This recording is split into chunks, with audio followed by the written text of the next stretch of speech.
नमस्कार, मी रमाकांत हासगुडे. समय संघर्ष न्यूजमध्ये सर्व प्रेक्षकाचं स्वागत आहे. सध्या उन्हाळ्याचं उष्णतेचं वातावरण जेवढं तापलेलं आहे त्याच्यापेक्षा जास्त लोकसभे निवडणुकीचं वातावरण तापायला चालू झालेलं आहे आणि आपण प्रत्येक ठिकाणी हवा कुणाची, सध्या उस्मानाबाद लोकसभा मतदारसंघात हवा कुणाची आहे त्याविषयी चर्चा करत आहोत. आपलं नाव सांगा. मी अरुण दत्तात्रय माने, गाव कुठलं? अनसुर्डा. मी माजी सरपंच आहे. गेली 10 वर्षे सरपंच होतो.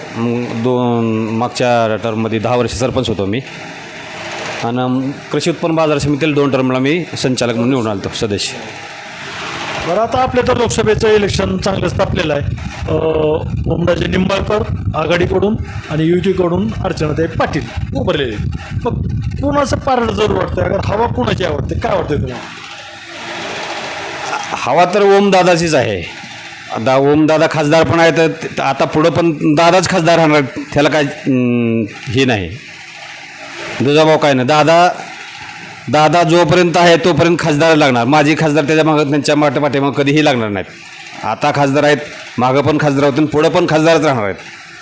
कशावर वाटतं? म्हणजे एवढं दादा त्यांना माझे शब्द लागणार नाही. म्हणजे कशावर वाटतं तुम्हाला? काय त्यांचं म्हणजे प्लस पॉईंट काय? प्लस पॉईंट म्हणजे दादा हे लोकांमध्ये, जनसामान्यामध्ये मिसळणारे खासदार आहेत. लोकांचे म्हणजे हितगुज सुखदुःखामध्ये, रोजच्या व्यवहारामध्ये दादा स्वतः लक्ष देऊन अगर आलेल्या नागरिकांना प्रत्यक्षात भेटून हितगुज सांगून काय अडचणी आहेत म्हणून डायरेक्ट खासदार साहेब डायरेक्ट त्या अधिकाऱ्याबरोबर फोन करून, समजा दवाखान्यात कोण ॲडमिट असेल, त्यांना जर कुठं नातेवाईक जर भेटायला गेले असतील तर डायरेक्ट त्या डॉक्टराबरोबर त्यांनी हितगुज साधलेले आहेत. अनेक अडचणी मग दादा जनतेच्या पाठीमागं उभा आहेत, संपर्कात आहेत आणि त्यांची चर्चा बी आहे जिल्ह्यामध्ये की फोन उचलतात आणि त्यांच्यावर टीका पण झाली, फोन उचलतात हे म्हणून. मग तसं आहे, फोन उचललेलं हे तुम्हाला काय अनुभव आहे का? आलेला काही फोन पण उचलतात दादा. फोन आम्हाला स्वतः अनुभव आला आहे ना. माझा मुलगा MBBSला आहे फायनलला, रशियाला.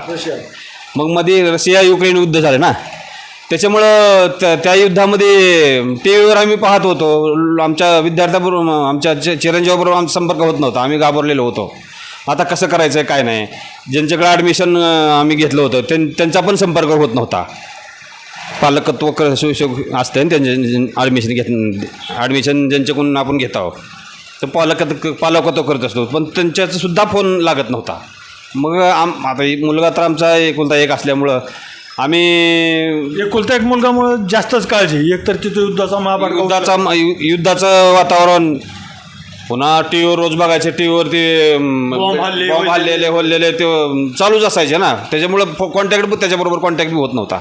आम्ही घाबरून गेलेलो होतो. काय करावं काय नाही, आमच्या डोक्यात काय, अंगातून आमच्या घाम येत होता. पुन्हा फोनवर संपर्क साधावा काय नाही. मग नंदूभाईला म्हणलं असं बाबा माझा मुलगा रशियाला आहे. मग नंदूभाईनी ओमदादाला कल्पना दिली, बाबा अरुण माने यांचा चिरंजीव रशियाला आहेत, त्यांच्याच कॉन्टॅक्ट होत नाही. दादा तुम्ही त्यांच्याबरोबर कॉन्टॅक्ट करायला साधा, त्यांना बोलायला हवा. मग ओमदादानी स्वतः नंदूभाईकडून त्यांचा नंबर माझ्याकडून कॉन्टॅक्ट कलेक्शन केला. नंबर घेतला माझ्याकडून मुलांचा. नंदूभाईंनी त्यांना नंबर दिला.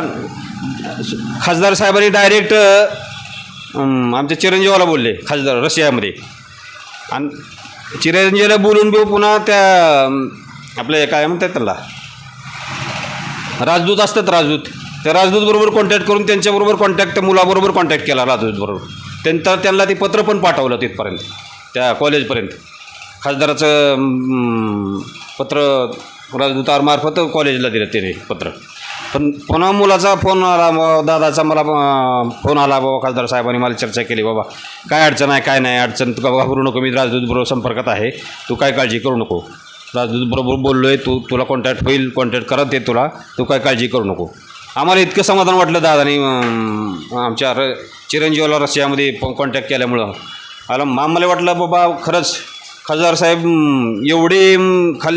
एवढे काळजी घेतील असं मला वाटत नव्हतं. पण प्रत्यक्षात मला माझ्या मुलाबरोबर कॉन्टॅक्ट केल्यानंतर मला सुद्धा वाटलं की बाबा खरंच दादा म्हणजे दादाच आहेत. म्हणजे घरातले असल्यासारखं कुटुंब प्रमुख असल्यासारखं दादा काम करते जिल्ह्यात. म्हणजे मला सुद्धा समाधान वाटलं ना बाबा, माझ्या मुलाबरोबर कॉन्टॅक्ट केला, माझा कॉन्टॅक्ट झाला नाही. मुलगा मग त्यांनी संपर्क केल्यानंतर आला परत आला नाही, नंतर आला. पण हितगुज केले ना दादानी, त्यांच्याबरोबर चर्चा केली, मुलाबरोबर चर्चा केली. काय काळजी करू नको, मी राजदूतला बोललेलो, राजदूत तुम्हाला संपर्क साधतील, बोलतील, तू काय काळजी करू नको, मी कॉन्टॅक्टमध्ये राहतो. तू पण मला फोन कर जा, मी तुला फोन करतो 2 दिवसांनी 4 दिवसांना, वल्लाला पण फोन कर जा. मग त्यांचा मला चिरंजीवाचा फोन मला आला.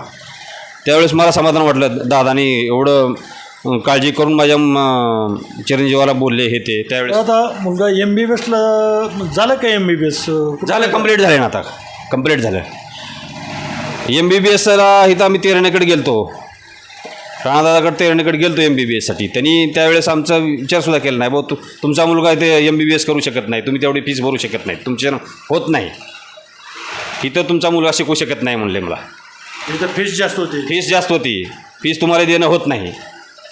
मग त्यांना माहीत होतं म्हणजे मी आर्थिक परिस्थितीत कसं आहे काय नाही, फीस त्यांनी चर्चा केली असेल, बोलली असेल, पण आम्ही जिल्ह्यातल्या विद्यार्थ्याला ॲडमिशन देत नाही म्हणले. उद्या तुमच्याकडून पैसे घ्यायचे, पुन्हा लोक तुमच्याबरोबर ते आम्हाला यावं लागते, ही बॅगा घेऊन लाईन लागली आहे म्हणजे आमच्याकडं. तुमच्याकडं पैसे आहेत का एवढे सांगा तुम्ही इथं शाळा शिकवू शकत नाहीत म्हणले, ते मेडिकल करू शकत नाहीत, त्याला तुम्ही दुसरा काहीतरी पर्याय करा. तुमच्या विद्यार्थ्याला मुलाला तुम्ही मेडिकल डॉक्टर बनवू शकत नाहीत, तुमची तेवढी कुवत नाही. मग तुम्ही रशियाला पुन्हा मग नंतर मी रशियाला ॲडमिशनसाठी प्रयत्न केला, आणि रशियाला त्याला मुलाला डॉक्टरचे फायनल झाले. आता आमचे 10 वर्ष सरपंच होते, होतं मार्केट यार्डचे सदस्य होते. होतं मग आपल्या तालुक्यामध्ये किंवा आपल्या परिसरामध्ये कुणाची हवा आणि कुणाचं वातावरण काय सांगता? अहो, ओमदादाशिवाय पर्यायच नाही हो. हे सगळे परवा फॉर्म भरायला आणलं होतं अर्चनताईंचा, पैसे देऊन लोक आणले होते, विकत लोक आणले होते हो. त्यातलं निम्मं पण मतदान पडत नाही त्यांना, दादालाच मतदान होणार त्या लोकांचं, सगळ्या दादालाच मतदान. हे विकत लोक आणले होते, स्वतः म्हणत होते लोक ना, दादाशिवाय पर्याय नाही. हे काय उठते ते रोज एक पक्ष, एकाच पक्ष, एका घरात 2-2 पक्ष कुठं असतात काय म्हणले. आत्ताच गेले राष्ट्रवादीतून भाजपमधून पुन्हा राष्ट्रवादीत म्हणले. लोक कन्फ्यूज झालेत नाही, हे आम्हाला पसंत नाही म्हणले लोक. हे राजकारण BJPवालीने चिखल करून टाकला सगळा राजकारणाचा, पसंत नाही म्हणले आपल्याला. हे त्यासाठी ओमदादालाच मतदान करायचं असं लोकांची हवा आहे, आणि ओमदादाच निवडून येणार. लाखाच्या काय 2 लाखाच्या लिहिणं निवडून येणार हो, त्याला काळ्या दगडावरची रेग आहे असं लोक चर्चा करतात ना. परवा गाडीत 1000 2,000 रुपये देऊन लोक आणली होती फॉर्म भरायला. आता लोक दिसली मग तुमच्या गावातून आले होते? होय, आणले होते की, पैसे देऊ आणले 1000 2,000 रुपये एका देऊन पैसे मग गाड्या भरून आणल्या होत्या. ओमदादाच्या पेक्षा जास्त अडचण त्याला गर्दी होती, पण मतदान नव्हते ते. पैसेमुळे लोक आलती. चला काय आपल्याला काय अडचण, बघायचं तर काय अडचण आहे काय, चला येऊ फिरून जिल्ह्यावर. ते मतदान 10 पैकी 1-2च मतदान अडचण त्याला, 9 मतदान 8 मतदान ओमदादा जाणार. दादाशिवाय पर्यायच नाही हो जिल्ह्यामध्ये.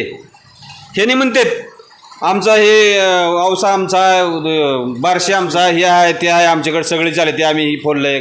काय नाही, तुम्ही पुढारी फोडलेत, मतदार फोडलेले नाहीत. मतदान फोडू शकत नाही.